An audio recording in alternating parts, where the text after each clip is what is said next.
میم بالای بخش سلوشن اکسپلورر یک فرم جدید هم میگیریم. باز برش میگیم که اد کو بر ما یک ویندوز فرم.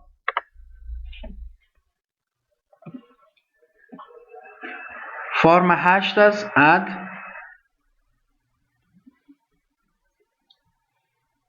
فرم کمک وسط میدیم و از قسمت تول باکس میریم برش میگیم بر ما یک تکست باکس بدیم. تکست باکس بده، دیگه هم یک دانگک لیبل و دیگه بطن بده. خب ببینیم بطن هم یاریم دیگه، لیبل هم دیگه قسمت کمک سایز کلام میسازیم.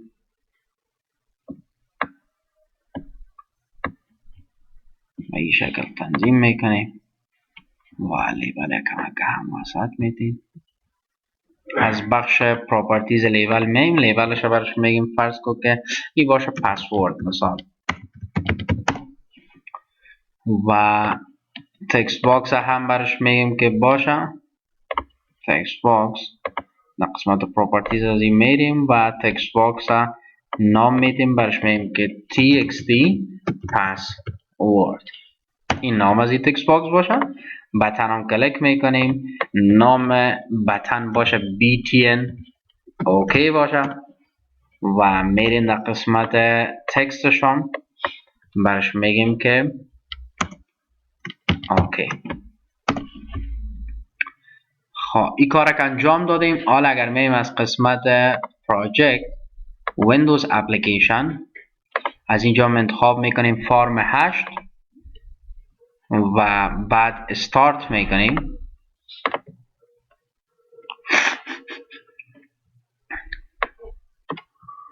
فرم 8 که باز شد.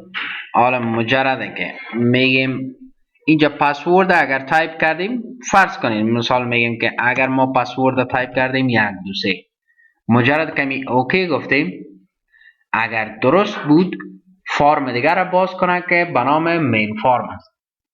اگر درست بود او را باز کنه، اگر اشتباه بود باز پسورد چی بده، مسیج بده که اشتباه است.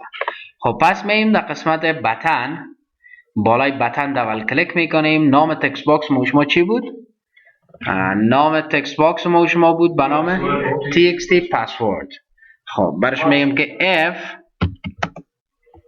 f قوس باز txt pass dot text مساوی شود با دبل کوتس 1 2 3 then چیکو then نام فرم چی بود؟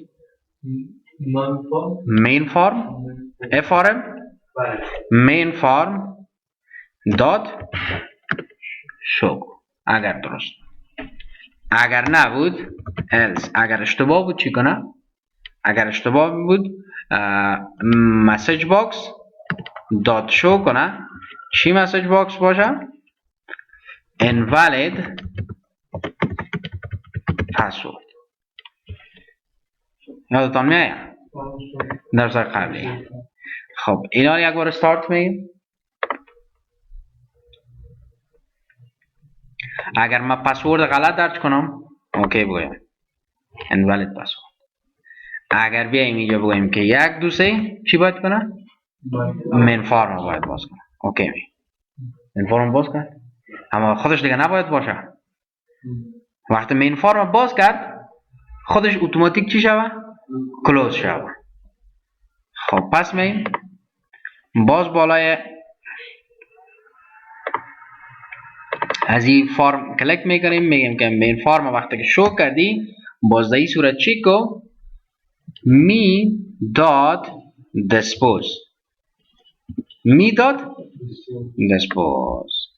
یک بار استارت میکنیم ببینیم که صحیح کار انجام میده یا خیر. 1 2 3 اوکی.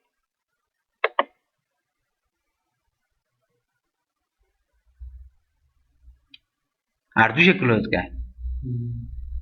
خب خیلی برش میگم که نام از این فرم چی است؟ فرم 8 است. خب نام فرم هم خیلی تغییر میدیم. میریم در قسمت فرم فرم 8 تکستش هم است. تکستش هم برش میگیم که تکستش چی باشه؟ تکستش باشه لاگین فرم باشه و نیمش چی باشه؟ فرم لاگین. این نام باشه، نام است.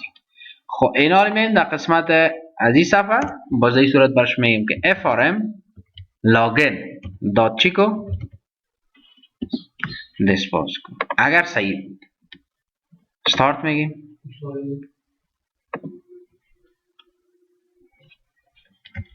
چی میگه؟ خب در اینجا وقتی گفتیم پسورد به این چیز شوه 1 2 3 دن فرم بر ما چی کنه؟ شو کنه. خب یک کار دیگه هم اجرا میکنیم. میایم میگیم که اینجا خب پسورد صحیح است. یک تکست باکس دیگه هم باشه به خاطر یوزر نیمش. یک کپی پیست میکنیم. بعد این در قسمت قرار میدیم و این هم میایم از اینجا از بخش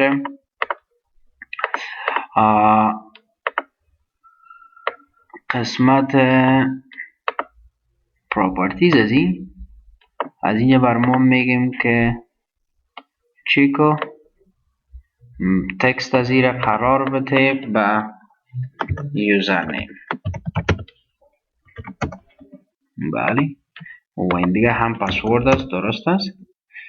یوزر نیم از اینجا هم برش میگیم که نیمش باشه نیم از این txt یوزر نیم باشه. اوکی دبل کلیک میگیم که f me dot text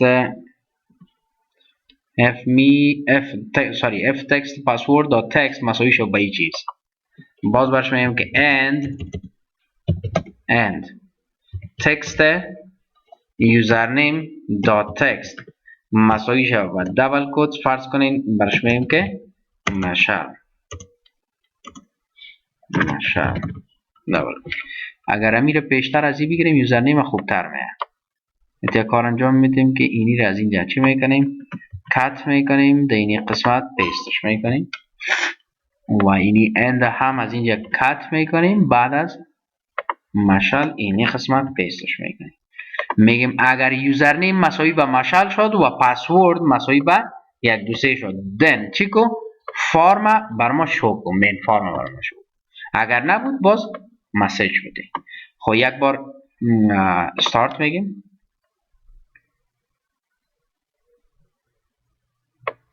برش میگیم که یوزر نیم است مشال و پسورد هم 1 2 3. باز اگر یکیشون اشتباه باشه چون اند استفاده کردیم دیگه برای شما باز نمیکنه.